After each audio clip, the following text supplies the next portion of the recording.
بسم الله الرحمن الرحیم. الحمد لله و کفى و سلام علی عباده الذین اصطفى. اما بعد، بینندگان عزیز و ارجمند شبکه جهانی شارجه، السلام علیکم و رحمت الله و برکاته. با برنامه دیگر از برنامه‌های حقیقت جن در خدمت شما هستم.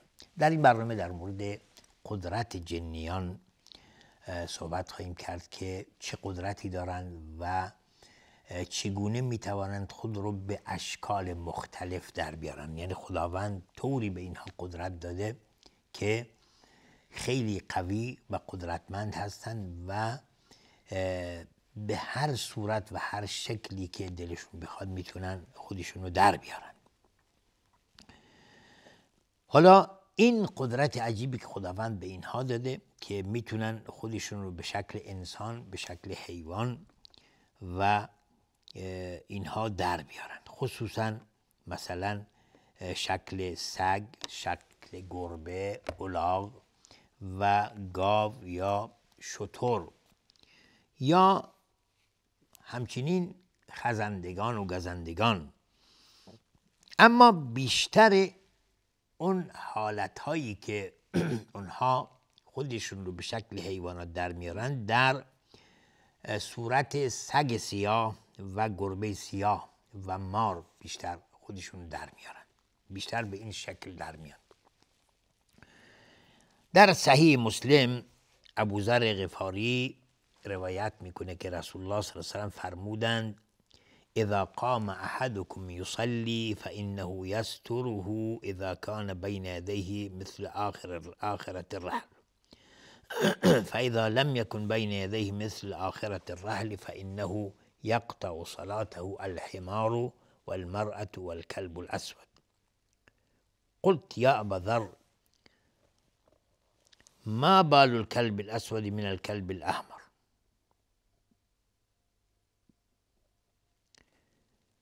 قال يا ابن أخي سألت رسول الله صلى الله عليه وسلم كما سألتني فقال الكلب الأسود شیطان. خب، بیا پیامبر صلی الله علیه و سلم فرمودن هر وقتی که از شما خواست نماز بخونه حتما ستره بگیره، یعنی جلوش یک چیزی بذاره که مانع از این بشه که کسی از جلوش عبور بکنه، یا اگر کسی از جلوش دیگه عبور کرد از بعد از اون دیگه نمازش قطع نشه. مثل آخرت الرحل، یعنی زمان قدیم وقتی که پالان میذاشتن روی حیوان، پشت پالان یک چوبی اینطوری بلندی بود که تکیه بر اون میدادن. این بهش میگن آخرت الرحل، یعنی یک چوبی چیزی بذاری که مانع بشه و جلوت قرار بگیره. زیرا میگه اگر این مانع شما نذارید فإنه يقطع صلاته الحمار والمرأة والكلب الأسود. اگر الاغ یا سگ یا زن از جلوش عبور بکنه نمازش باطل میشه. اون شخص میگه که به ابوذر گفتم که سگ سیاه و سگ سرخ یا سگ زرد چه فرقی میکنه؟ ابوذر میگه که بهش گفتم ای پسر برادرم، من همین سوالی که تو از من میکنی من از رسول الله سوال کردم، همونطور که از من سوال میکنی. پیامبر فرمودن الکلب الاسود شیطان، سگ سیاه شیطانه. و شاهد از این حدیث الکلب الاسود شیطان این هست که سگ سیاه شیطان هست. ابن تیمیه رحمت الله علیه میگه که سگ سیاه شیطان سگ هاست و جن بسیار به شکل سگ سیاه در میاد، همچنین به شکل گربه سیاه. زیرا سیاهی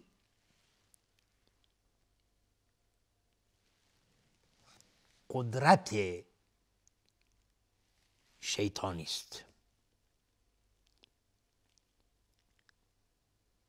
چون شیطان به دنبال چی هست؟ به دنبال همین سیاهی است و قدرتش از این سیاهی میگیره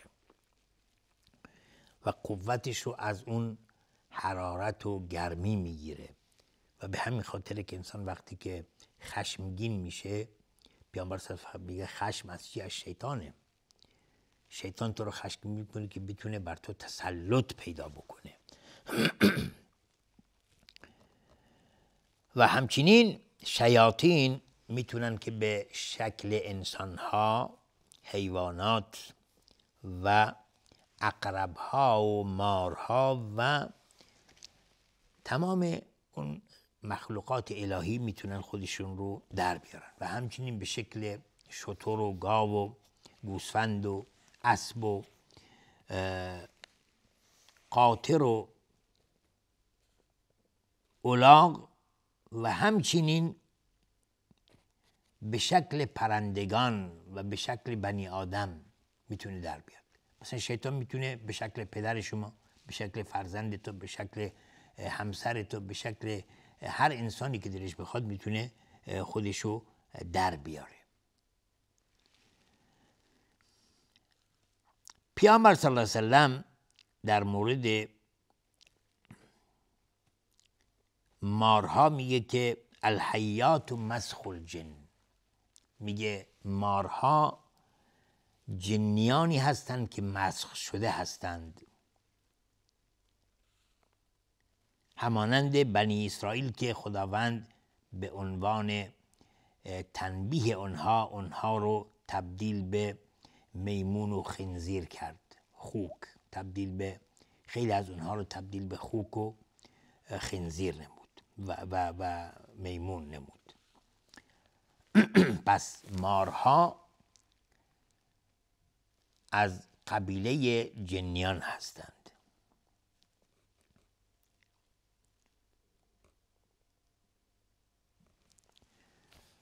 و همچنین در بعضی روایات ما داریم که شتر هم ممکنه از به حساب بر هر شتری یا بر کوهان هر شتری شیطانی است.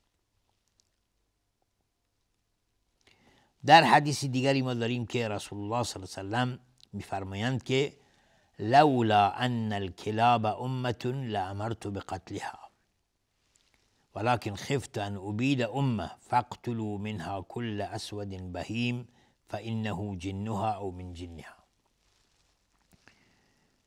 این حدیث صحیح است که رسول الله میفرمایند که اگر سگها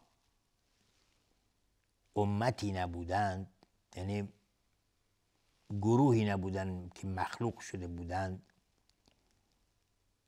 طایفه‌ای نبودند، من دستور میدادم که همه اونها بکشند. ولکن من ترسیدم از این که یک امتی رو نابود بکنم. پس فقتلوا منها کل اسود بهیم، پس شما هر سگ سیاه تیره رو بکشید. فانه جنها، زیرا سگ سیاه تیره از جنیان هست، یا او من جنها، یا از جمله جنیان هست. پس سگ سیاه جن هست. و ما میدونیم که در جنگ بدر شیطان وقتی که نزد کفار اومد و نزد مشرکین اومد، به شکل سراقة ابن مالک اومد. شیطان به شکل سراقة ابن مالک اومد و به آنها وعده نصرت و پیروزی بر مسلمانان داد. و خداوند در این باره چنین می‌فرمایند: و اذ زین لهم الشیطان اعمالهم و قال لا غالب لكم اليوم من الناس و انی جار لكم. میگه شیطان مزین نمود برای اونها کارهاشون رو و به اونها گفت که خب اونها اومدن خلاصه میزدند و میرقصیدند و مینوشیدند و اینها. شیطان هم به شکل سراقه اومد گفت که این عجب کاری دارید میکنید شما، خیلی خوبه و من پشتیبان شما هستم و دیگه امروزه هیچ کسی بر شما پیروز نخواهد شد، نمیتونه بر شما چیره بشه. لا غالب لكم اليوم من الناس، یعنی هیچ طایفه و گروهی نمیتونه شما را شکست بده، شما خیلی قدرتمند هستید. و انی جار لكم، و من هم پشتیبان شما هستم، من هم پناهنده شما هستم، من هم شما رو پشتیبانی میکنم و به شما کمک میکنم. اما هنگامی که دو ارتش، یعنی ارتش اسلام و ارتش کفر به هم رسیدن و درگیر شدند و خداوند فرشتگان رو از آسمان نازل کرد، در اینجا شیطان پا به فرار گذاشت. خداوند در این باره می‌فرمایند که فلما تراءت الفئتان نكص على عقبيه وقال إني بريء منكم إني أرى ما لا ترون إني أخاف الله. دقت کنید، میگه زمانی که دو ارتش و اون دو گروه مقابل هم قرار گرفتن و درگیر شدند، نکس علی عقبیه، شیطان به پشت برگشت، به پشت همینطور فرار میکرد، برمیگشت به پشت و به کفار گفت که من بری هستم از شما، من دیگه کاری به شما ندارم. اینی ارا ما لا ترون، من میبینم اون چیزی که شما نمیبینید. چون شیطان فرشتگان رو میدید که دارن از آسمون نازل میشن و سر کفار رو دارن میزنن. شیطان اینها را که دید پا به فرار گذاشت، گفت من چیزی میبینم که شما نمیتونید ببینید. اینی اخاف الله، من از خدا میترسم، قدرت و توانایی مقابله با خدا رو ندارم. پا به فرار گذاشت. پس این دلیل بر اینه که شیطان میتونه به هر شکلی خودش در بیاره. و باز یک داستان جالبی هست که این داستان ابو هریره روایت میکنه و ابو هریره این داستان با یکی از جنیان براش رخ داد. ابو هریره میگه که رسول الله صلی الله علیه و سلم مرا موکل کرد، وکیل کرد برای حفظ زکات رمضان. میگه شب که شد یکی اومد و دیدم که از اون خوراکی ها داره میگیره.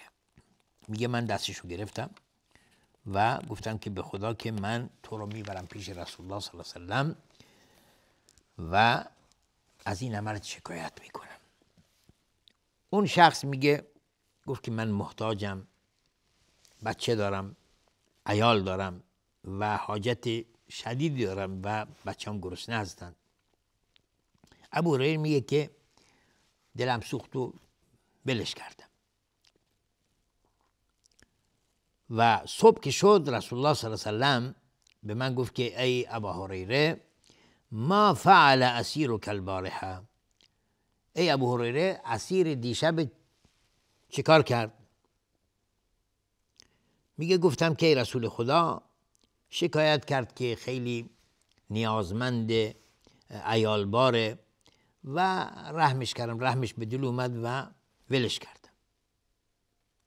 پیامبر میگه به من گفت که اما انه کذبک و سیعود، میگه این به دروغ گفته، برمیگرده، امشب هم دوباره میاد. میگه وقتی که رسول الله اینو فرمودن من دونستم که حتما برمیگرده و میگه کمین نشستم، دوباره اومد و همون خوراکی ها میگیره، دوباره گرفتمش.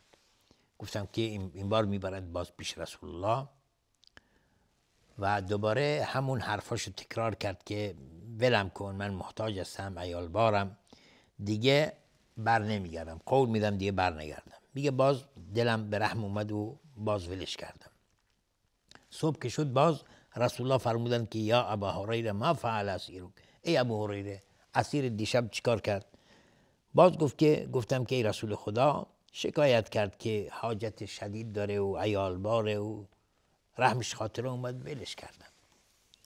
میگه باز رسول الله فرمودن که اما انه کذبک و سیعود، میگه باز به تو دروغ گفته، دوباره امشب بر میگرده. میگه دوباره کمینش نشستم و دوباره اومد دیدم که داره خوراک میگیره. میگه گرفتمش و گفتم که این بار دیگه 100% تو رو میبرم پیش رسول الله.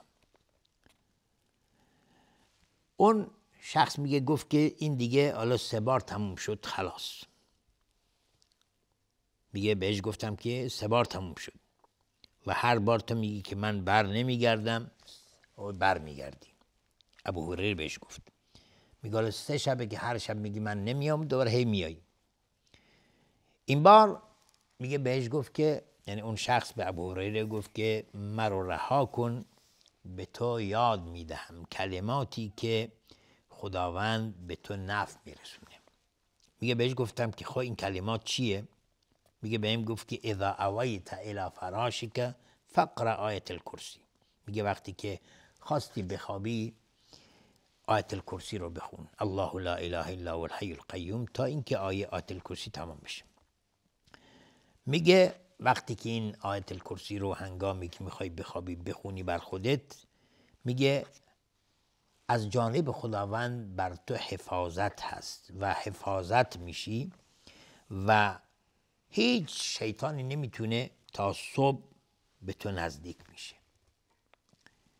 میگه اینه که به من گفت، به من آموخت، من رهاش کردم.